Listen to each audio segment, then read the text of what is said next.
All right, so it's our pleasure to have Rowan, formerly master's student at the University of Melbourne, now neural wrangler of granular materials, to tell us about induction heads. Thanks, Rowan. No worries. Okay, so welcome everyone. In this talk, I'm going to be looking at, I'm going to just basically going to be summarizing the paper in context learning and induction heads from Olson et al. And Anthropic. This paper discusses something called induction heads, which I'll define just in a little bit, which are a sort of, I guess, a proposed emergent structure in transformers which implement a particular algorithm. And the main claim of this paper is that these induction heads constitute the main mechanism, I guess the main mechanism for in-context learning in transformers. And they break their I guess argument towards, or the evidence supporting this claim into six sub-arguments. I'm only really going to really cover the first one in detail because I think it's the most interesting, but I'll briefly run through some of the other ones as well. Okay, so the first one is that we'll go into more detail in each of these as we move on and talk about exactly how they're detecting these things and measuring induction heads and things like that. But basically, the sort of most interesting point, I think, here is that during training, three events coincide in what looks like some sort of phase transition of a transformer model. So we have a sudden drop in training loss. The model gains the ability to do in-context learning as measured by a particular metric. And these things called induction heads appear to form, right? The next major thing is when they mess around with the architecture of their model to promote the formation of induction heads, then this brings forward that phase transition earlier in training for models that are able to form induction heads. And in models that are not able to form induction heads, it gives them the ability to form induction heads, and they go through this phase transition. The other ones, so they do a thing where they are removing induction heads during test, so modifying the way the model works after it has been trained, and they see that this reduces the ability of the model to do in-context learning. And then I guess I'll quickly go over the last 4 points, although we won't talk about them too much. We have this sort of, so they have observed kind of induction heads doing so things that are induction heads doing a modified, more sophisticated version of their algorithm, which I'm going to call fuzzy induction heads. This will make a bit more sense when we actually talk about it. And the last argument I'll talk about is they reverse engineer induction heads in small models. And upon doing that, are able to show how they contribute to in-context learning. The last one is, so when they say they think induction heads constitute the main mechanism for in-context learning, that they really are they truly making the sweeping claim that this explains in-context learning sort of in general? Or, I mean, surely they can only really have evidence about these rather toy data sets and small transformers, or are they actually... So some of the data, particularly point one, they did use large models. So I'll go over the architectures in detail, but so for one, they did these experiments on transformers up to 13 billion parameters, and you observe the same phase transition. There seems to be induction heads forming, but the picture's a lot more noisy than small models. And I guess it's more like they're not claiming to necessarily answer this hypothesis, but I guess this is the hypothesis they're proposing. They're supplying evidence for this hypothesis, and I guess we can be the judge of whether or not we believe it or not. So to maybe skip ahead a bit, do you think it's more like maybe in context learning is not one thing, and maybe there's rich in context learning and kind of basic in context learning, and that induction heads are maybe like a sufficient or maybe a necessary part of the most basic form of in context learning, but maybe doesn't explain the complete phenomenon? Or how are you thinking about it after looking at the paper? Yeah, I guess I'm still figuring that out. Something along those lines could be is maybe it. I think what I'm more thinking is, so I think the evidence for point one, point one is quite compelling. That there's this point at which the model gains the ability to do in context learning, and this phase transition is observed in multiple different ways of measuring of measurements you can take of the model, including this measurement, which I'll go through in a bit, for how they're sort of claiming to identify induction heads. I think, like, you'll see when I put up the definition of induction head that it's really not super well defined exactly what an induction head is. So I think maybe the claim that, well, induction heads do in context learn, like as stated, as we're going to define induction heads, that induction heads do the majority of in context learning is sort of obviously wrong, right? Like they can't do translation as we're going to define them. But then there's this sort of fuzzy point here. So I think probably what's going on is that, you have these sort of things that are sort of somewhat induction heads or kind of induction head-like, that all form at once at the same point during training for large models and for small models. But they form at different points depending on the model, but they all form at the same time for large models and small models. And at the same time, it gains the ability to do in context learning. How good that is depends on the model, and I guess the type of structures that form depend on the model. But yeah, I guess I don't know if like induction heads is the right way to sort of scale it, or if it needs to be a more complicated picture. Cool, thanks. Yeah. Okay. Any other questions? There's 6 points in the paper. If you've skimmed it, the last point is that you can extrapolate from small models to large models, which, yeah, I don't know. I don't really have anything to say about that. Cool. Any questions before we move on about these points? I'll sort of go into the details on this in just a bit. The next thing I have in my notes is a quick run through of the model architectures. So they break down their models into, so they're all GPT style transformers using multi-head attention. And they break down their models into two classes. So we have small models. These have between 1 to 6 layers and 12 attention heads per layer. So that's like the number of attention heads in the multi-head attention calculation. Each of these 1 to 6 layer small transformers have 2 versions, attention only, and I guess with fully connected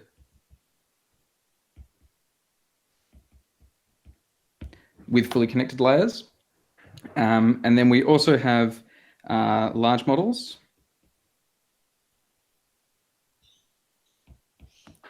And this is a similar story, but they're bigger. They all have fully connected layers. So they're all sort of a more normal transformer. And they range from 4 layers with 13 million parameters to 40 layers with 13 billion parameters. And they only do some of these experiments with, so they don't do all of these experiments with all of these models. I'll mention where they only do it with small models, if I remember. But I think the most interesting experiments they do with all models, and they do observe interesting results with all models. Okay, so now let's talk about what a induction head is and how we detect them. So I'm going to write down definition, but it's a bit fuzzy. So an induction head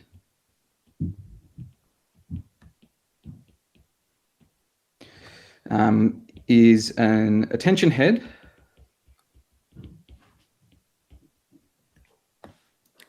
which exhibits a type of completion algorithm behavior. So for any tokens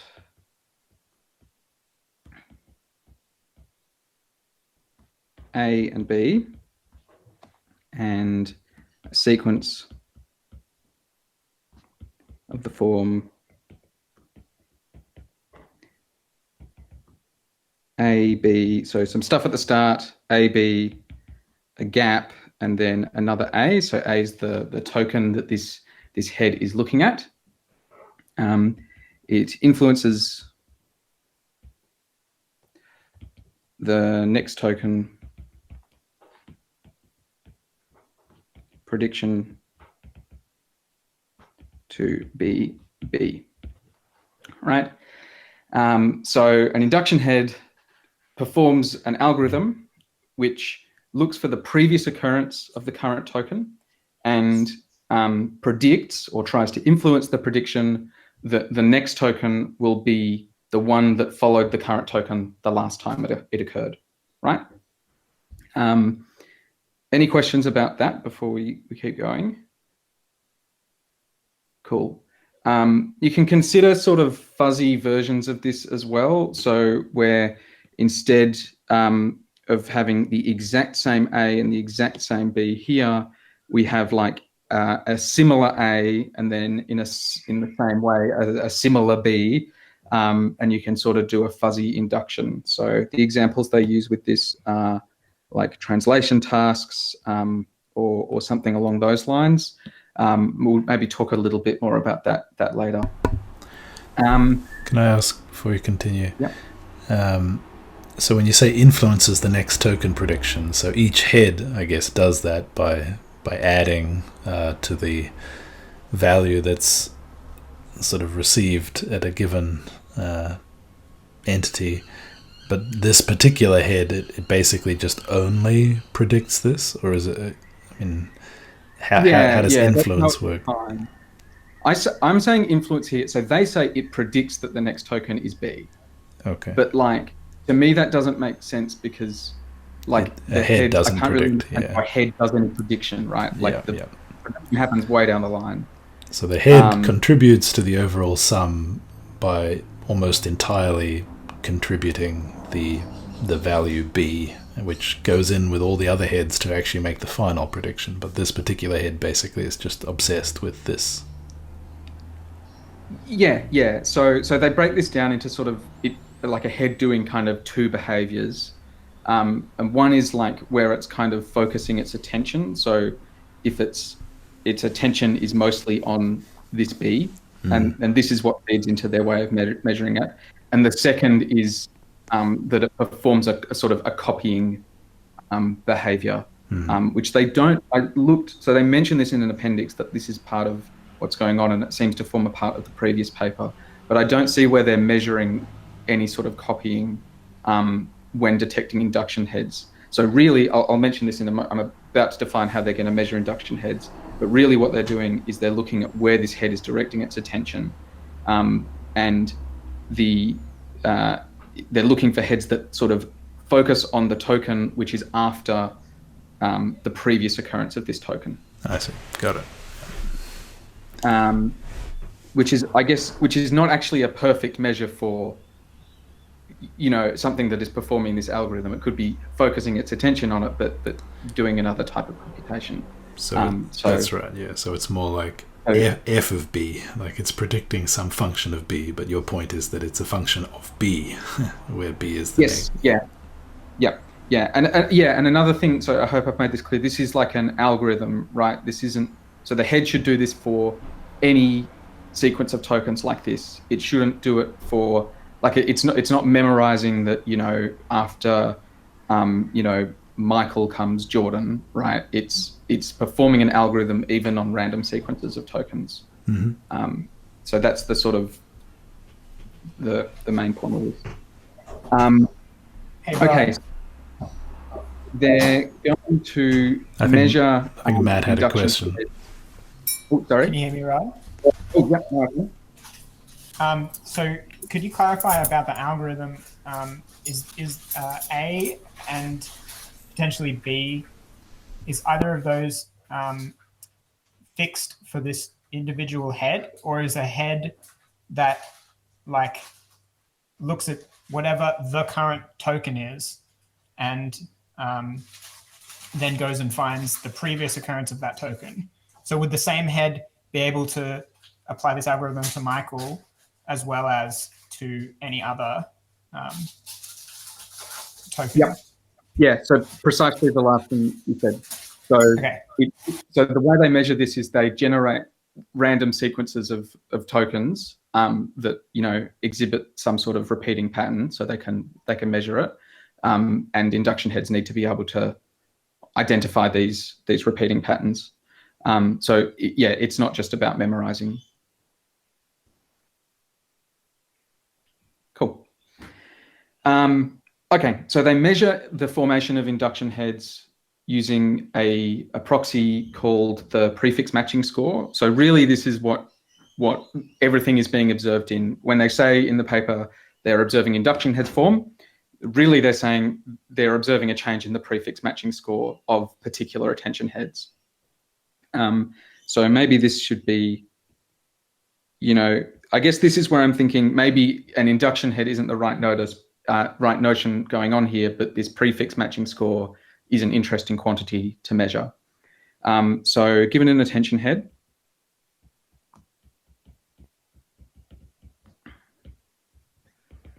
it's prefix, that's not how you spell prefix.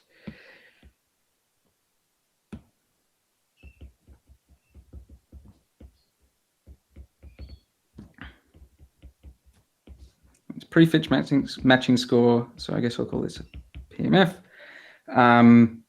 PMS.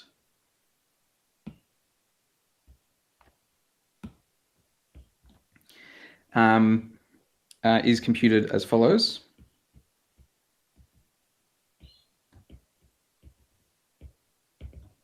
So first of all, generate a random sequence of 25 tokens. They exclude the most and least common tokens from this this pool of random tokens they're drawing on. Repeat that 4 times and append a start of sequence token, or at the start, I suppose, and then record the attention scores of each, record the attention scores at each token, right? Then the prefix matching score is the average attention assigned, I guess I should write this down. Prefix matching score is the average attention assigned to the token preceding the current token in earlier repeats. Okay. Yeah, this is the clearest statement of this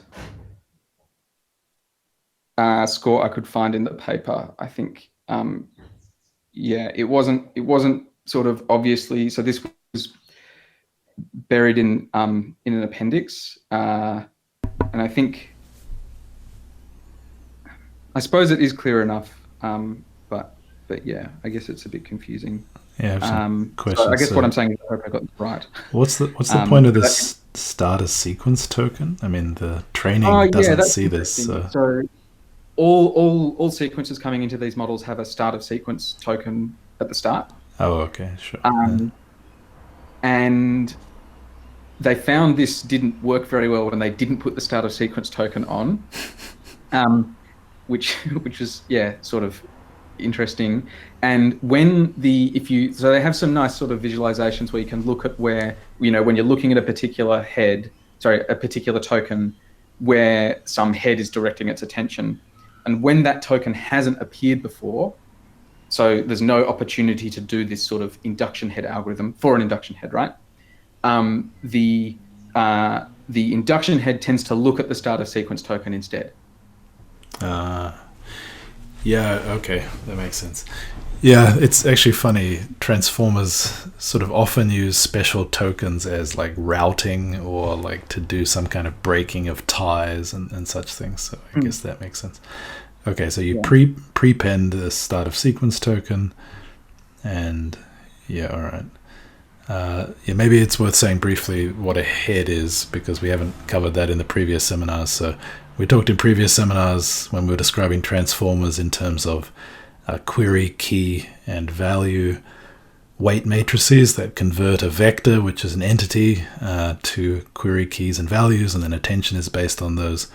And heads are just a way of parameterizing those QKV matrices. So for each head, you have a separate QKV matrix that is a separate learned transformation that takes an entity and gives you a query, key, and value for you to do attention. Yeah. So a head is just something that does a attention calculation. Yeah. And then all the heads which work at the same time, that's referred to as an attention layer. I think I mentioned attention layers before. Okay, well, this is a sensible metric. Yeah. What's that saying? It's a sensible metric. Yeah. Cool. Okay. So the other thing I want to talk about as well is, before we move on to some results, is how they're measuring in-context learning. Thing, Rowan, oh yeah. Is it important when you said they exclude? You said the most frequent and least frequent tokens. Is that an important thing, or is it just a technicality? I don't know. They mentioned they do this, and they don't explain why. Could you clarify? Do you understand when you say the most? Like, is it just the word "the"? Or I'm not sure if that's the most token, but like, is it just a single token that they remove, or is it like some like? I read it as exclude the top 10% and the bottom 10% or something like that. I read it as something more like the second, but I don't know any more detail. Okay, I guess it's because a hypothesis that it made me think of is maybe like, maybe when things come up very frequently, they get their own kind of special heads that are dedicated to those tokens, and so maybe they're trying to force. You can't afford to have a special head that handles what comes after all but the most frequent or most important, or most, a small number of tokens. So if they want to kind of isolate the masses of tokens where you have to have these generic algorithms, then it might make sense to tune those out. I'm not sure about the least common tokens, but that's why I would expect you would do something with the most common. Something I wondered, with the most common is what you're actually doing is you're like if you're thinking in terms of the use of these tokens in language, a lot of these are probably going to be things like, sort of words like in and things, That's right? true. And so it's often going to be attending to those sort of words for other reasons.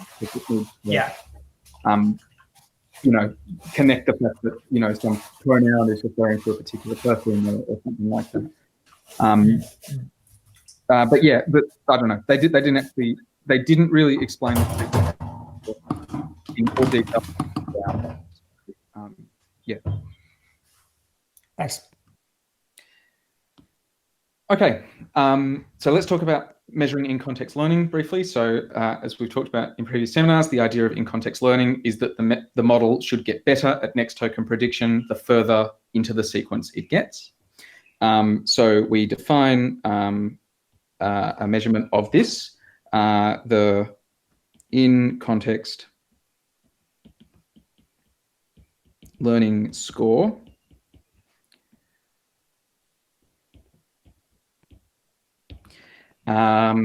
is of a model is the average loss of the 500th token minus the average loss of the 50th token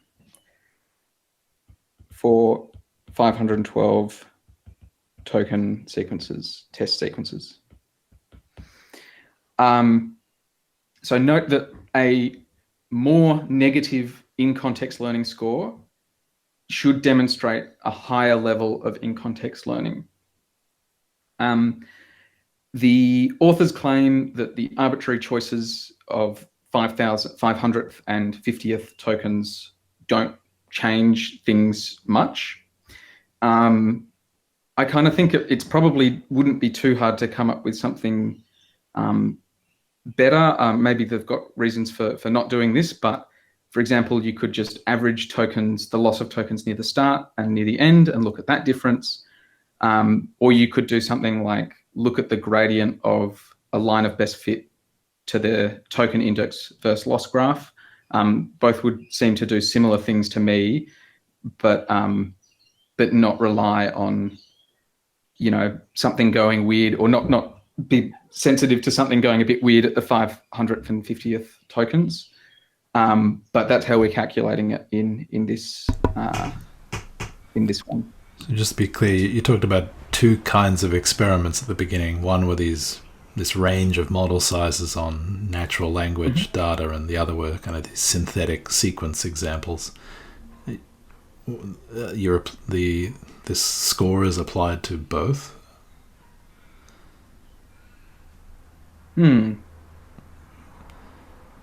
Because I don't know, I mean, certainly the score here would depend. I mean, if you're just repeating sequences or something, of course it depends on how long they are or something. I feel like you want us to think about this measure mainly in the situation of this range of models on kind of natural language data, right?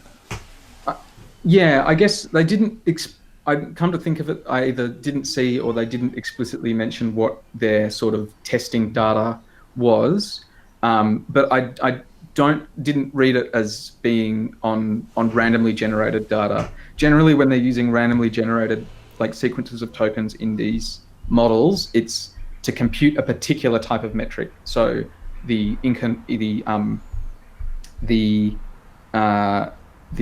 what did I call it? The prefix matching score uses, they have an algorithm which involves generating a random sequence of tokens.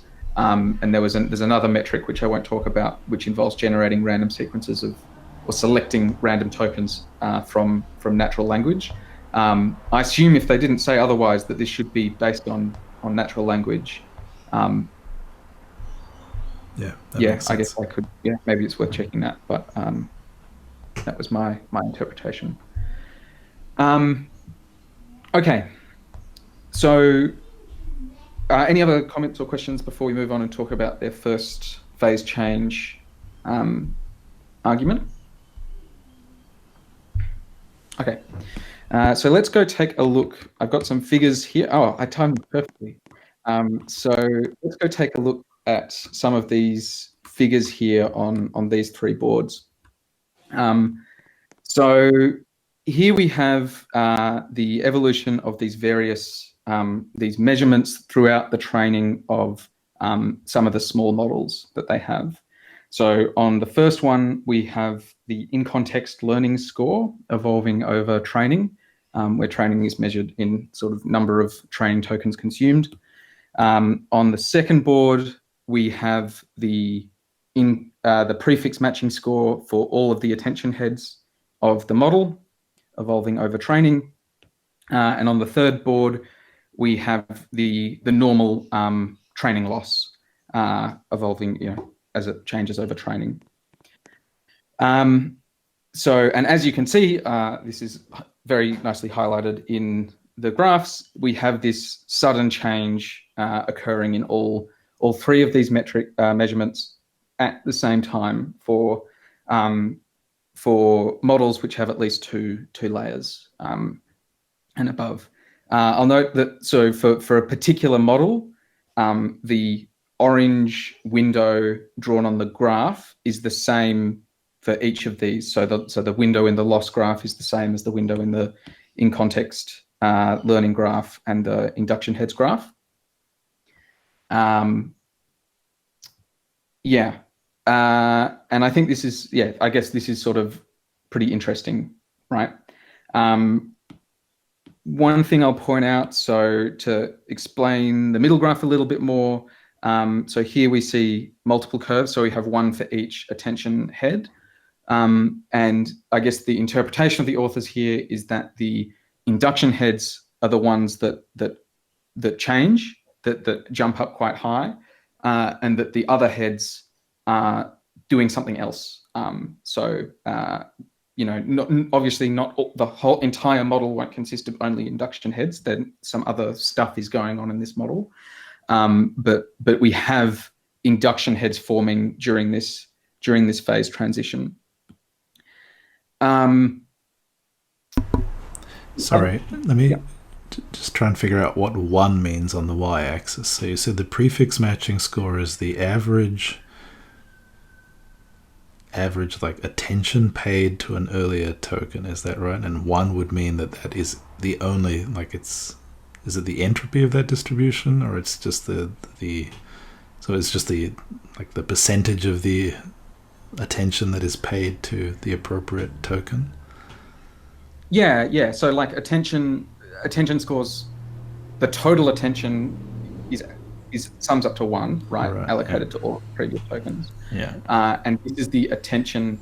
So I guess it's, in theory, it's attending to, if you're looking in the last group of, so the last repeat of this random sequence, it's attending to, if it's a genuine induction head, it's in theory attending to 3 other tokens, right, in each of the 3 previous repeats. Yeah. And it adds all of those together and takes the average of them.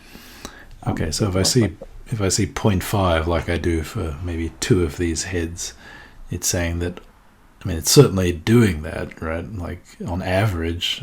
So maybe since we don't have any particular reason to think any token is special, it maybe means that at every position in that repeat of 4 times of the sequence, half of the attention is on the correct token from the point of view of the pattern, and then it's paying attention to other things. So maybe it's doing more than just what the induction head story says, but at least that's a big part of what that head is doing. Is that how you understand it?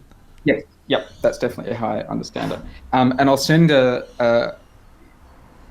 just after this, once we've talked about these graphs, I'll send the same graphs for the large models, and you'll see for large models you get way more stuff happening here, right, and here. So, there's sort of calling something, the idea of calling something an induction head or not an induction head is maybe not the right idea. Something is either like, maybe it's like 80% an induction head, or it gets it's like a continuous scale, right? Something can be anywhere between 1 and 0 on its level of induction headedness. Right. So the induction but head the main behavior takeaway is like some tool in the toolkit, and each head computes. I mean, each head is maybe like some algorithm, and induction headiness is like one part it might use to compute whatever it's trying to compute or something. Yeah, certainly. Yeah. One thing I'll point out, so in each of these, the first graph, which is boring and not colored in, is the one layer, the smallest model with just one attention layer. So it's basically just doing an attention calculation for all the tokens and then trying to, well, it's doing the encoding and then decoding steps, but it's just doing one attention calculation. So we shouldn't expect induction heads to form in one layer attention only models. This is because, well, if a model only has a single attention layer, it can only use the actual value of the input token or some function of that to compute the attention score. But induction heads need to perform an algorithm which look at the token matching the current token and then the token immediately following it, right? So the only way for this to occur is for a previous attention layer to have encoded the fact that B follows A when it's looking at A, right? In the updated embedding of B. In the bigger models, is it? I mean, it's a little concerning that the sharpness of the phase transition is significantly softer, at least according to the second board here, for the 3-layer versus 2-layer. I mean, if you start taking 4, 5, 6, 7, maybe there isn't a phase transition at all. For the bigger models, is it still the case that there's a discernible actual transition? Yep. Yeah. I'll just send this to SLT now. Okay, thanks. It's like it was more difficult to extract it from the paper. If everyone wants to take a look at Discord, I've sent a new plot. So these are analogous to the first board. So the in context learning score is on. That's analogous to the second board. So the prefix matching score is on the first axis. One thing to note is that in the small models, the graphs for the small models, the training, the x-axis, so the training time is on a linear scale, and for the large models, it's on a log scale. So there's been, this graph has been rescaled in some way. But yeah, again, you see this sudden jump, and you see it with the loss and with the in context learning score as well. I don't think it says on that figure I sent. So on the leftmost we have the 13 million parameter model, and on the rightmost we have the 13 billion parameter model. And yeah, things get messy, but you still see something happen right at this particular point. Yeah, a lot. Yeah, all right. Cool. Another thing to point out, so the way that's colored as well is orange is, so the scale from orange to purple is earlier layers are orange and later layers are purple. So you can see that the things that are like very much likely, that are strongly exhibit induction head properties tend to be earlier layers in the model. Which is, I guess, interesting to note. So maybe this is sort of... So the higher level intuition might be something like, just like convolutional neural networks will in early layers have edge detectors and texture detectors, that patterns like this are kind of like the textures of language or something like that. Yeah, that seems reasonable. Okay, so what else there were some other interesting things to say about this. So I haven't put any figures up and I won't go into detail on these, but this sort of event, this sudden change, is observed in other quantities that they look at as well. So it's observed in the derivative of the loss with respect to the token index. And it's observed in this sort of funny measurement they call, it's observed in the trajectory of the principal components of this quantity called the per token loss. I don't think per token loss gives you a good idea of how to compute that. But I guess the point is it's not just these, there's about 5 or 6 measurements that they're taking, which observe this phase transition at the same time. The other thing I think is really interesting, and they've sort of just put it in there, like right at the end, and is that the in-context learning score for all models, so for small models and large models, so toy models up to 13 billion parameters, is approximately constant after the phase transition, and it's also the same for all models, like equal across the models. Which is really weird, right? So the large models are still much better in absolute terms, but this observation is saying that their ability to learn from context is the same for all models, right? So, in other words, the advantages that the large models have over smaller models occurs early on, is evident early on in the sequence, and doesn't improve more than the smaller models improve.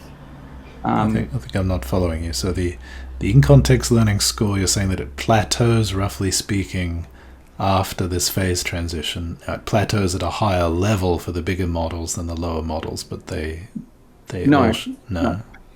So if you look at the first graph, here we have the in-context learning score finishing up at about, just below negative 0.4 for all models, for these two models.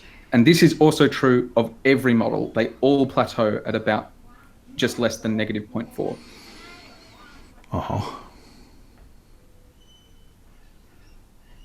So that's saying then that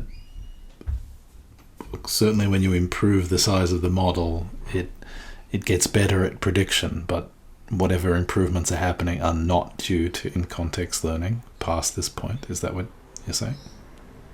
Yes, I guess the way I would say it is making the model bigger doesn't improve its ability, or according to this metric, doesn't appear to improve its ability to learn from context. Interesting. Okay. So to be clear, the bigger models are still way better, like at actually doing next token prediction. But the difference between the first and last token are still relatively constant, which is weird. So it's like they because when you think about, sorry, Matt, I think you cut out. Sophisticated one. So it's kind of saying they aren't noticing any other mechanisms emerge that are more sophisticated, in as much as like they would allow you to get a better score on the 500 minus 50 test of in context learning. Because you could think, well, what if you could do trigrams rather than bigrams? Like, what if you could look at the previous 2 tokens rather than just the previous 1 token? Or any number of other strategies for propagating patterns, depending on context. So they're saying that, wow, I wonder if that test, that 500 minus 50, it really matters if that is like how much that relates to what we think of as in context learning for us to read anything into this. Yeah, I don't understand this at all. I'm very perplexed. So take the example of specifying arithmetic problems. So the problem itself occurs within the first 50 tokens, say, and then the solution is later. I mean, maybe this, you get the idea, maybe it doesn't quite fit in this number of tokens, but that sort of format. The early part where you're specifying a problem is basically very high entropy, right? You can't predict the next token of the question, so you just have very high loss. But presumably, if you actually know how to solve the problem, you can make a good prediction of the 500th token if that's where the solution is. So learning to actually solve that problem does seem to actually mean that this context learning score. Well, that actually makes... Okay, so maybe I was reading this wrong. In context learning score, you would actually expect to keep decreasing, right? If that's the case. With respect to what? As overtraining. So is that right? So I mean, it is decreasing over training, and if I don't know, how does this fit with the fact that you have phase transitions where certain abilities come online and you're able to, say, do arithmetic? That seems like it must mean this score is decreasing. So it's not in the samples they use, surely. Like if you tried it on those samples, maybe you would see an improvement. Okay, so this is like, this flatness seems to be more about the data distribution than, I feel like I want to push back a little bit against the interpretation that bigger models don't do in-context learning better or something, or this seems to me like a very strong claim to make, and maybe... Yeah, to be clear, they're not making this claim, they're observing this behavior in their in-context learning. Yeah, okay. So that you could say that you could maybe think that their method of testing in-context learning is saturated, or something. Yeah. By the bigram predictor induction head solution. Well, yes. I mean, the in-context learning score doesn't refer to induction heads, though. Yeah, I think Matt means that their data set sort of has that level of difficulty and no more. So you sort of once you figure that out. Yeah. Right. Yeah. Okay. Yeah. Sure. Okay. Cool. So this third plot is, they want this to say that something like, when you increase the number of layers, the reason it does better is in large part the formation of the induction heads, or what's in their view more or less synonymous, the emergent capability to do in-context learning, and this is why depth helps. So is this the loss one? Yeah, the loss one, yeah. No, I think their point is to highlight that something big is changing in these models. It's just to point out that it's easy to see the divergence, so that you can, even just looking at the loss, sort of be like, aha, that's where the induction heads happened. Mm-hmm. Yeah. And the only models, except where they mess around with architecture, the only models that don't form induction heads are one layer attention only models. So they're just not expressive enough to do this. They're very small. Cool. Shall we move to the next set of boards, or you want to write on that one? Yeah, let me just double check. There was something. I think so. Matt, you mentioned that maybe this is sensitive to the 50 and 500. So the plateauing thing. Just to briefly mention. So you mentioned maybe it's sensitive to the 50, 500 token definition in context learning score. They also mentioned this and say that they played around with those numbers and it didn't change things, for what it's worth. Okay, that makes sense. Clarify that my point was more like, what are the tokens, rather than that you're measuring the 50th and the 500ths. Like, if the stream of text, the stream of tokens is kind of not sophisticated enough that you get any advantage by doing anything more sophisticated than these induction heads. That was my point.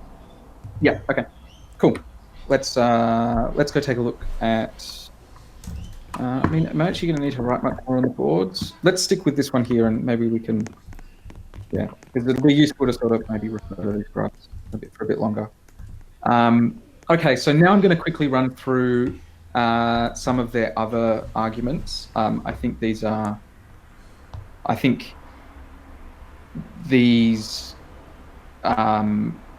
less strong than their first argument, in my opinion. The first one I'll briefly mention. Yep.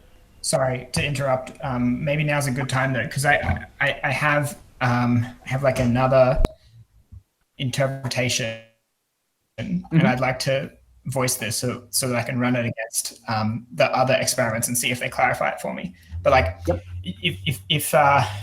if you give me these tasks and ask me to write an algorithm for it, then the one that they're kind of hypothesizing the transformer is following, with you look at the previous token and then use that to whatever came one token after that last time, and you use that to predict what's going to come one token after it next time. Did you say that the patterns were kind of so simple that like they're set up so that this will work when they are?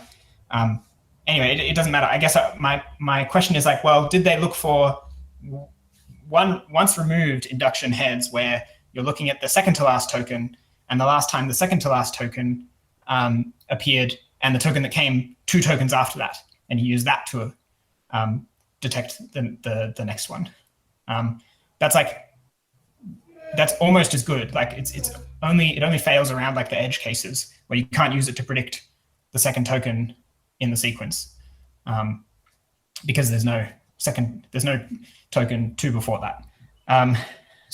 But for all the other ones, it works just as good. So yeah, it seems to me like they're searching for one specific type of induction algorithm. And it could be that, for all of the evidence you've showed so far, they could have shown that these one-step induction heads appear, but they haven't ruled out that other types of induction heads or other types of heads appear at the same time as well. And so I'm wondering if this is like evidence that it's this and nothing else. So I'm looking forward to hearing the other experiments. Yeah, I agree with that. Yeah, I think cool. It's so they do observe induction head. So I guess it is a different way in which they could be slightly not capturing the full extent of things, is they observe things which they identify as induction heads, which are doing things that go beyond this algorithm, which I'll talk about in just a moment as well. But yeah, I think this is certainly consistent with the experiments that they presented here. So as I said at the start, I think this didn't convince me that like an induction head is like the definitive thing to be caring about.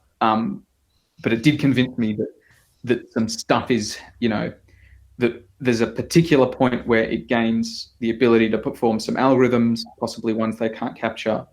And also this coincides with in-context learning, things like that. Yeah.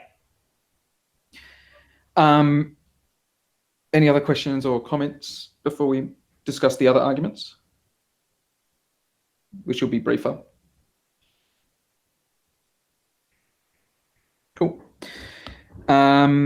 So the next one is facilitating induction heads.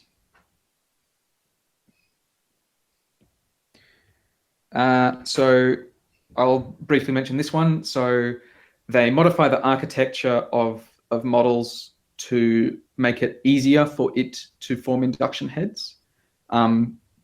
So more specifically, they add a mechanism which allows it to learn how to best mix up key vectors in the same attention head.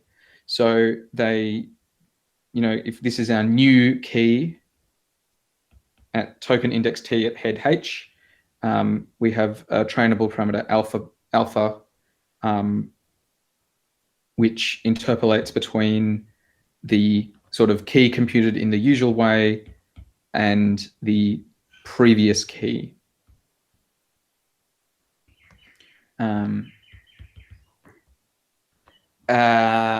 as I said, alpha is a trainable parameter here, one for each head. And when this is introduced, the phase change in the previous examples occurs earlier for models with more than 2 layers. And sorry, what's the T here? This is the entity T index? is the token index. Yeah, token index, okay. But what's this got to do with induction heads if it's only paying attention to the previous key? Do you mean like the previous occurrence of that?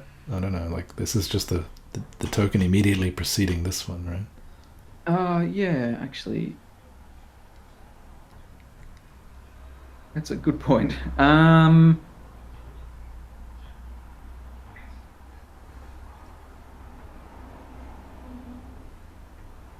Oh, no, I see their point. So say we've got a sequence of the form A, B, A, right?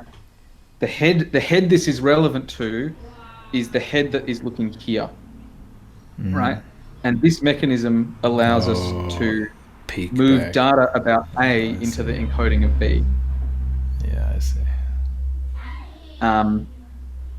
So I guess, yeah, via this sort of map, which is, precisely why the fact that you can't do this in a one-layer attention model is why, we didn't see those induction heads forming in one-layer attention models. But when you do introduce this mechanism, you do see it in one-layer attention models. I think I'll point out this is only for small models. I think maybe I give it a slightly different interpretation. So it's easy for a token to pay attention to itself, right? So if you see A, the query vector for A is of course maybe quite similar to the key vector that's back there on that A, and okay, maybe I don't understand. I think I'm still a bit confused about why this helps, but yeah, all right. Yeah. I didn't look in extreme detail about this precise mechanism, so I guess, they're claiming that this makes it easier for induction heads to form, and it certainly seems to, according to their metrics, and moves the phase change earlier in training. Sure, it's T minus 1. It's not T plus 1. Maybe it should be T plus 1. I could have copied that down wrong. Let's think so. Because what I'm thinking is that, okay, suppose query and key vectors are just equal. They're not, but paying attention to yourself is actually something that these models do. So suppose that when you see an A and you're generating attention to figure out how to compute the next thing,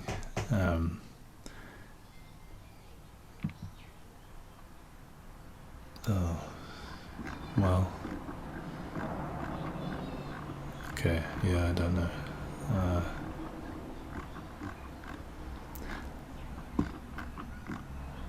Check.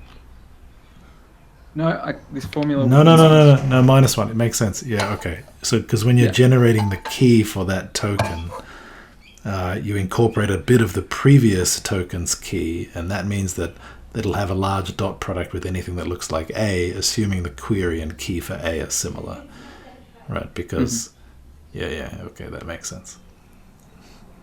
Yeah, so it's basically the transformer native way of saying, assuming that queries and keys are fairly have a high dot product for a single token, which they often do. This is the sneaky way of getting it to pay attention to the previous, to the next token. Yeah, that makes sense. As you said, yeah. The next, I'm going to move on from this argument unless there was any other questions or comments. Okay.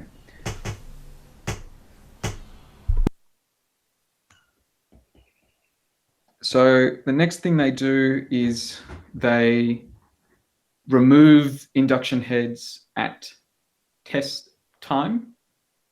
So they train the model and then basically delete various attention heads during testing in a slightly complicated way to try and make the calculation still make some sense. And then try and attribute the amount of in-context learning that each head was responsible for. I really wish they had gone into more detail about this. I guess I don't really understand the method here, and exactly how they're attributing in-context learning, and how they're sort of, I guess maybe it is just as simple as just deleting an attention head, as in, like, making its effect on the what they call the residual stream, the sort of update on the token, the current token 0. But yeah, I think I was a bit confused about what was going on here. Any comments or anything we want to talk about with that before we keep going? Well, what was the conclusion? Oh, good question. So it does reduce the in-context learning, and it. Oh, what was the? They claim it does. I don't really understand the plot well enough. So they're like, rather than just showing a plot that has, here's what happens when we knock out a induction head versus a non-induction head. Look, the in-context learning changes by less. Mm-hmm. They sort of show plots that give an attribution of the amount of in-context learning I see. per head. Yeah, I'm pretty confused by this. So they can still do other things though, right? What's that? If not in context learning. It's not like they remove these heads and then it can't do anything, and they're saying, "Oh, look, it can't in context learn now because I took out half its brain." Like, it can still do things, right? Well, that's sort of what I'm wondering. It's like wouldn't just arbitrarily deleting layers from the network, Yeah, of course that would break it. Which is obvious. I don't think they would have done this and published it if that's what's happening. Yeah. But yeah, I'm sort of confused by it. And that's fair enough. Yeah, I wish there was more method detail about this.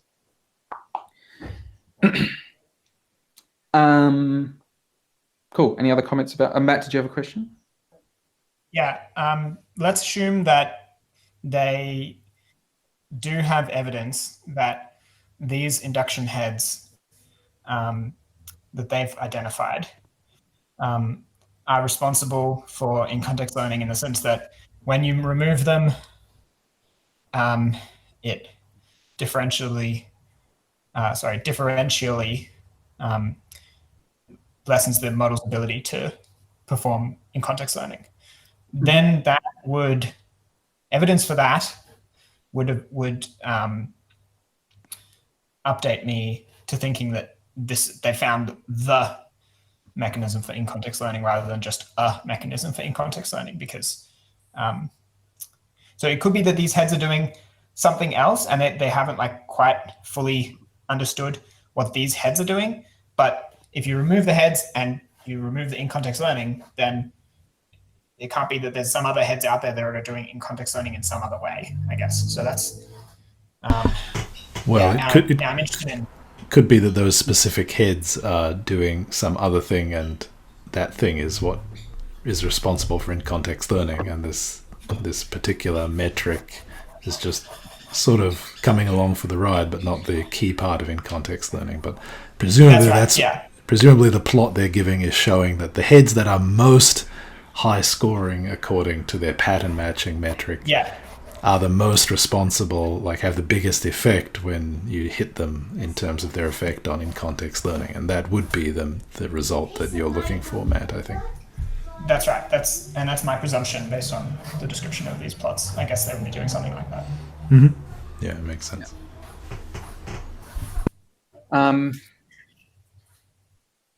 Oh yeah, one thing I'll point out is they only did this for small models. That for large models, this thing they're doing is apparently completely not feasible to do computation.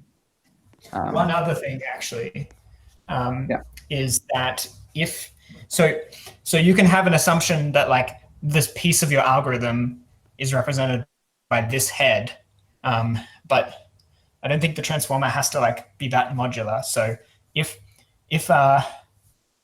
in-context learning was actually implemented algorithmically by like a bunch of small contributions from a bunch of heads in the like 0.2 parts rather than the 0.8 parts that correspond to this prefix matching score metric, it would still be able to get around and not be kind of detected by this kind of methodology, I think.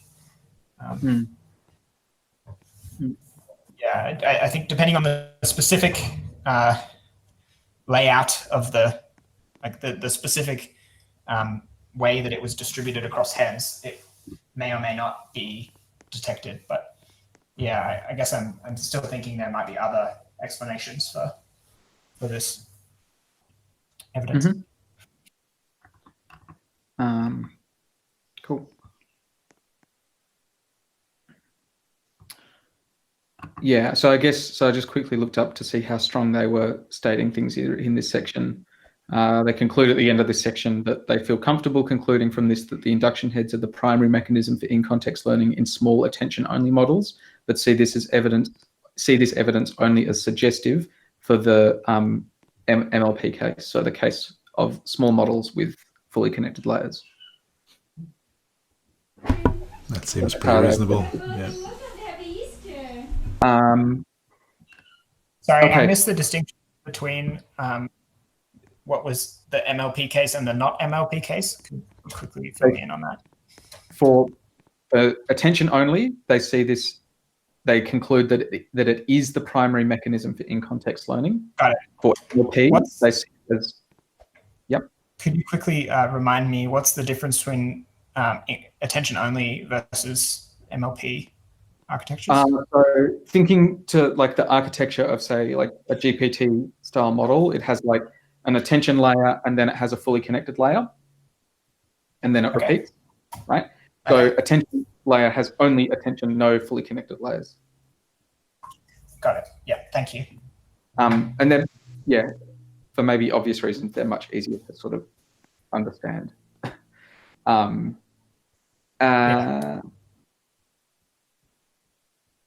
Yep. Cool. Any other questions about or comments about this part? Cool. So the last, well, no, it's not even last. The next thing is that induction heads do other things.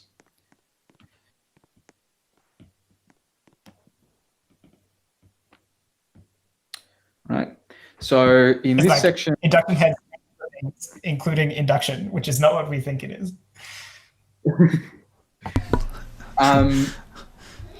Induction versus deduction, I guess, not 1, 2, 3, 4, 5. Okay, so in this section, they're looking only at their large models, so 13 million to 12 billion parameters. They don't look at their 12 million to 13 billion parameter models here. And it's basically sort of qualitative observations of what certain induction heads are doing. So I wouldn't read too much into this as like, you know, hard evidence, like it relies on someone sort of spotting something interesting and making an observation. But basically what they're doing is they're identifying their induction heads using this this prefix matching score, and then they're looking at what they do on certain examples of text. So they're looking at one particular induction head within their 40-layer, 13 billion parameter model. They look at where it attributes attention on a sequence which is the same sentence in 3 different languages. So a sentence in English, the same sentence translated to French, the same sentence translated to I think it's German. And what it does is it allocates attention in the same way you'd expect an induction head to do it, but also with this translation component. So if it looks at the word in French, then it looks at the word after the translation of that word in the English sentence which precedes it, right? So this is an induction head that is doing, or is in some way doing something a bit more than just simple induction. It's not literally reading the sequences, it's applying some other transformation first. So I think it's worth noting that the test that they're using to detect the head is a problem that's in a sort of general class, which includes that behavior, but it's already a form of generalization for these two things to even, for the head that's doing that to show up as high scoring on that metric is already an indication that it's a general algorithm, right? It's not really that similar, strictly speaking, except when you look from the point of view of the abstraction that, getting a high score on that metric and doing that task is sort of not that similar. So it's very interesting that you can detect something that seems to us like we can look at that and sort of understand why you might call that an induction head, but it seems quite remarkable to me that it shows up as a high scoring head on that metric. Yep. Yep. The other thing they do is they sort of have a sort of synthetic pattern matching example. So they give it sequences that look like things where the first word is either a month or a color, the second word is either a animal or a fruit, and then to each of those four combinations, it has to assign a label 0, 1, 2, or 3. So I guess a sort of synthetic classification kind of task, and it's doing something similar here. I recommend maybe playing about with the visualization. It's sort of difficult to exactly describe, but this one particular head in one particular large model is doing sort of this more complex pattern matching task in this thing as well. A head that happens to also be an induction head. So I guess I wanted to mention these because I think it supports the idea that, well, the heads that they're identifying with the metric, the prefix matching metric, are particularly in large models, probably doing something which is more complicated than their definition of an induction head. Although for the particular way they still perform this algorithm in sort of simple random token sequence things. Any comments on that before we move on? Okay. So is this? Yeah. When you first said induction heads do other things, I thought that was like a throwback to what we were discussing earlier, where it's like not 100% an induction head. It's like also it's more like 80% induction head and 20% something else. So is this different? Is this saying that those induction heads are is it the 80% of the induction head that you think is doing something else here, or do you think it's the 20% that is doing something else here, if that makes sense? Yeah, I really don't know. I mean, like, can I restate the question, and maybe Matt can agree it's a better or worse form of the question. So in the case of the translation, that's clearly like a general behavior in the same sort of category as what we narrowly defined induction heads to be, and the meaning induction head maybe is a bit fluid, whether it refers to the sort of general capability that's a bit like that pattern matching, but maybe it's only recognizable to us at an abstract level and maybe not mechanically exactly the same. And is your question, Matt, like, is it 80% general capability in that class, and then 20% some other unrelated stuff like looking for full stops. Is that what you mean? Yeah. Yes. Yeah, I think that's my question. I appreciate it. Probably unclear what the answer is, but yeah. Again, I'm not. that's fine. I guess the way they're presenting this is, look, in a narrow in sort of when the data is such that really all you can do on these repeated sequences of random tokens, when really all you can do is like this induction head algorithm, then these heads do this task, and that's reflected in their prefix matching score. But hey, if you give it a more complex input, so more complex data coming in, it's able to do a more general version of this algorithm. I would say that is how they kind of present this. I guess. Okay. Yeah. So maybe it is something like, because it's the same head that am I right that it's the same head, and if you put it, if you watch that head while you're doing the prefix matching data input, it does one thing, and then without changing the weights or anything, you then switch the input from the prefix matching data set to the translation data set. Now that same head does something similar in this new context. In that case, it's like the 20% must be like changing the behavior, or maybe it's like the rest of the model around it. I'm not sure. Something unrelated. Go on. The 2% could be something totally different, right? Like, it could be the like, it could be for this translation task, like sort of maybe ignoring difficulties with translation, like word ordering changing and things like that. But just sort of thinking off the top of my head, like, it could be that the layer immediately before is just mapping, is just a dictionary which changes English to French or something, right? And then look into that dictionary and just does induction heady kind of stuff. Yeah, that's how I translate to German, so that makes sense to me. I looked up just in case because they're picking particular heads out here, right? So it's very like, there's a sense in which these examples are quite cherry picked. It's still interesting. But just to double check, like, how induction head are they? So the three heads they look at have prefix matching scores of 0.75, 0.85, and 0.94 for the tasks they're looking at in this section. No, actually, sorry, that 0.751 is not relevant.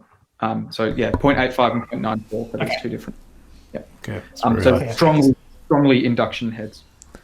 In the we'll have to wrap up in a few minutes, or at least the recording will, because I have to move on to the next seminar. So maybe you want to finish up. Yeah, I guess so. The one thing I also want to maybe mention is that they have their fifth argument is about how they are able to reverse engineer induction heads in small models. And actually, most of this work occurs in a previous paper. And I really didn't have the time to look into it. So it describes attention in terms of tensor products and gives examples of how an induction head could be implemented. But they observe induction heads being implemented in many different ways. Yeah, I guess I'm not sure. Yeah, I guess maybe that's something interesting to look at in the future. But that sort of sums things up.